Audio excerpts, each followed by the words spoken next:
Hey guys! Ngayon tuturuan ko po kayo gumawa ng moussaka melt. Isa to sa favorite kong kainin. Actually, meron akong kinakainan sa Uncle Mo's sa may BF Paranaque. So, kung alam niyo yun, familiar kayo. Yun yung pinaka-specialty nila doon is yung moussaka melt. So, tatry ko ngayon gawin. So, sana magawa ko ng tama. So, ayan. Kailangan muna nating iwain ng maninipis yung ating potatoes. Cut natin siya ng ganito kasi. Mas maganda, mas maliit pa para lalo na kung may mga kids kayong kakain. Paano nila makita. Dito na ng mga bata. Siyempre, meron ako kasama dito si Ate Jenny. Ano yung assistant.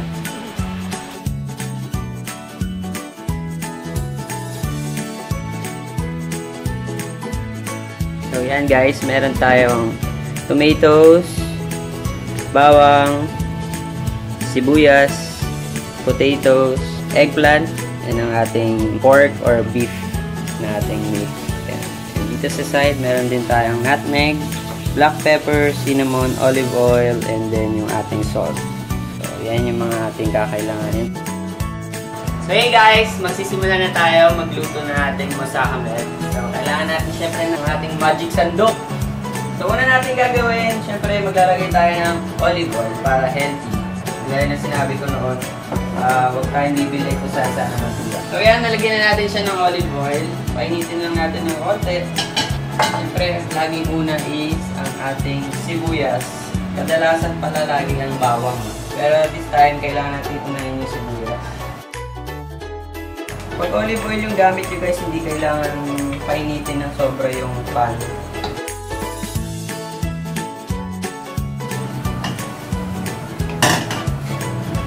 Then, lagyan na natin ito.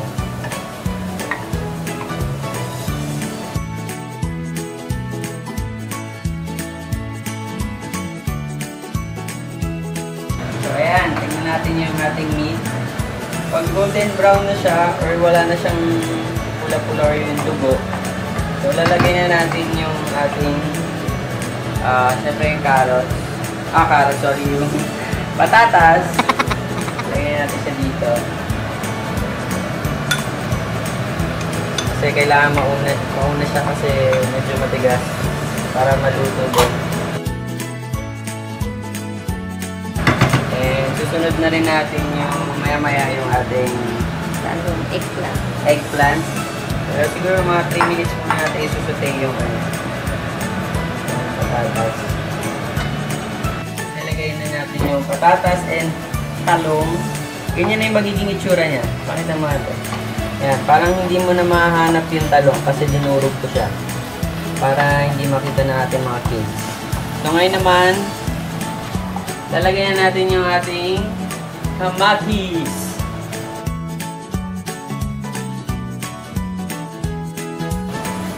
Tapos lalagyan natin ng konting tomato sauce. Siguro mga 2 tablespoons.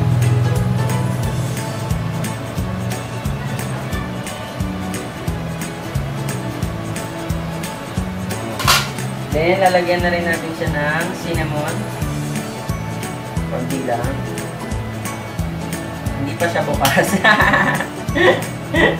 Bago-bago lang siya, bes. Ayan. Lalagyan natin ng cinnamon. And then, black pepper. Black pepper. Ating nutmeg. Bago lang din siya. Kasi nito gamit. Ayun, natanggal mo. Pare-pareho lang siya ng mga best. Tansya-tansya lang.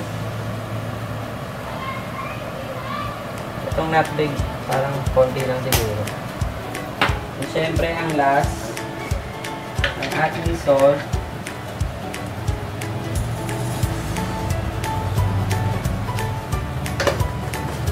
Syempre, ang pawis. Char.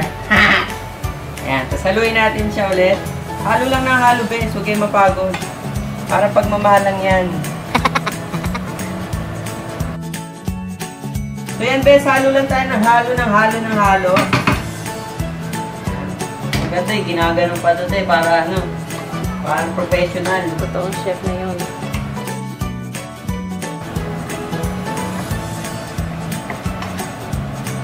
Tadaan! Ating magic sandok, naka-smile na.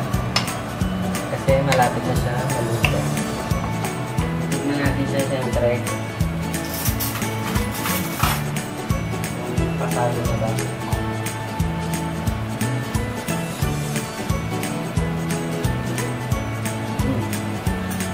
Delicioso.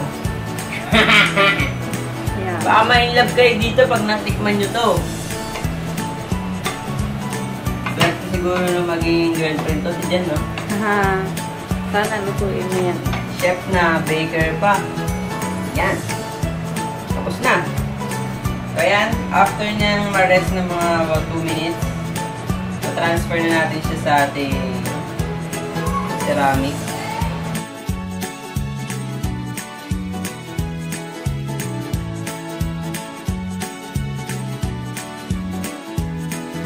Siyempre, kailangan natin preheat yung ating oven.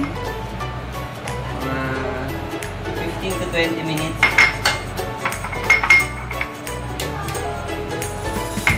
Ayan, ito yung magiging itsura niya mga best. Ayan. Nakatingin siya.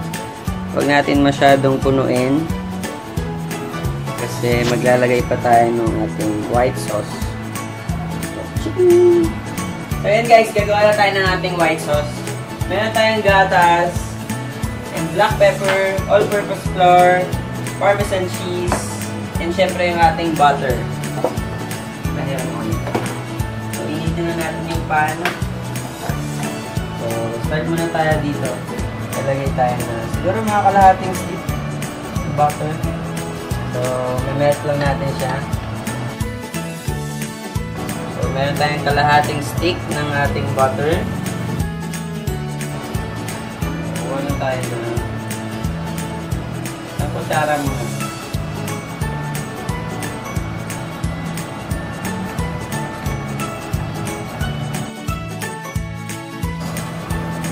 Sagan na ulit natin set ang kutsara.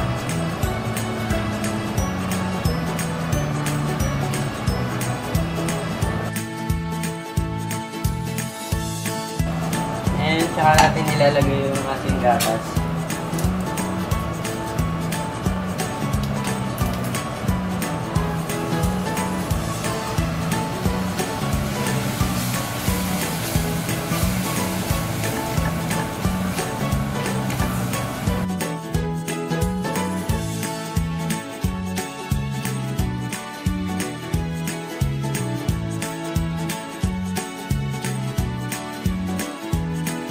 So, lahat ganito yung magiging itsura niya. Pakita mo rin yun.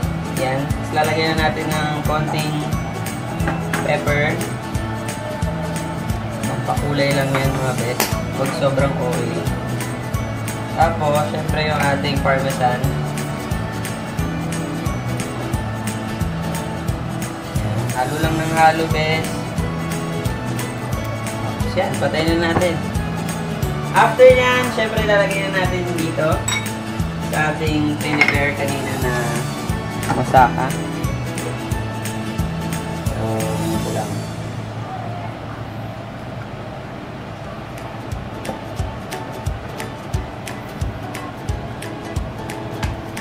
Iyan muna natin lahat para even.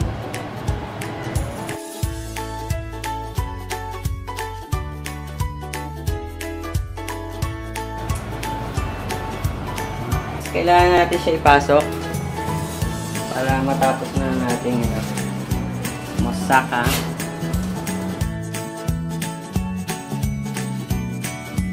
Tadaan! So, set natin siya 30 minutes na lang para safe. And guys, ito na yung ating finished product. Ating moussaka man. Try na natin yung ginawa nating moussaka.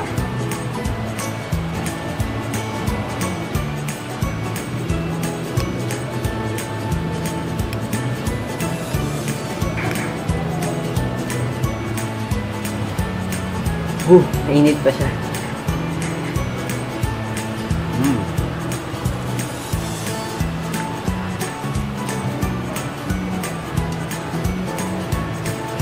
Kulang na lang ng hot sauce at saka yung pita bread. Naman siya na. Kain tayo mga beb.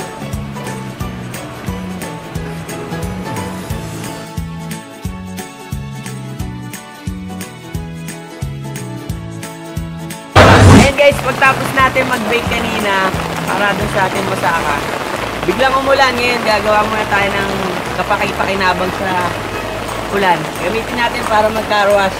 Tara! Para hindi tayo tubig. Para hindi ka na rin magbayad sa carwash. Tapos yan sila tabs. Tignan nyo. Ayun, oh. Waiting din sila, oh. Dalawa.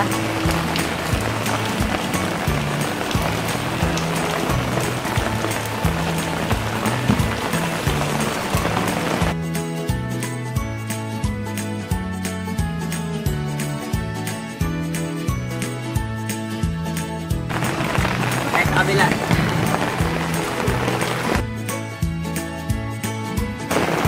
Pag niya guys. Sabi niya masakit daw yung ulo niya. Sabi sa ulan.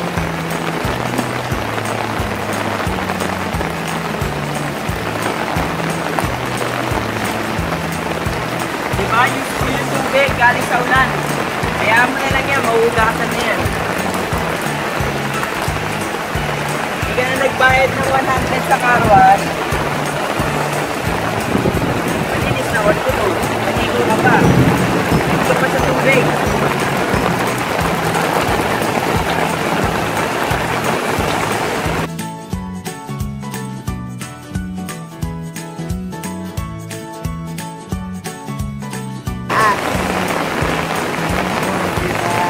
Yan, bilis na, tapos na. Oh.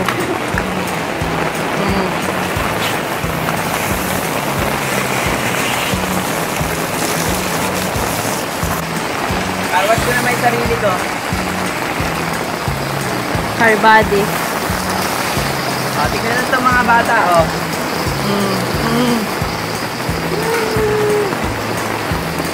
Ayos.